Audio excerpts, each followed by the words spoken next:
sumasagot sa number 1, number 2, ay number 1, number 1, number 1. Di ko alam, pe.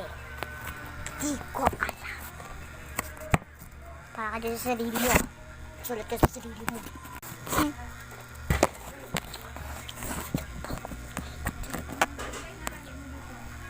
Di ko pa matapos doon. Number 3 na ako. Okay, pakilabas ang color nyo.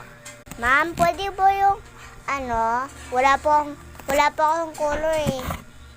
Pwede kahit walang color.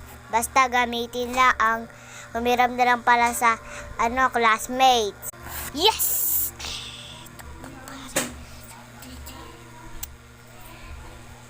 Hindi pa ako magsulat sa number 4 pa lang ako. Hindi ako marunong pa magsulat. Kaya mo ba magsulat ng potato? Hindi.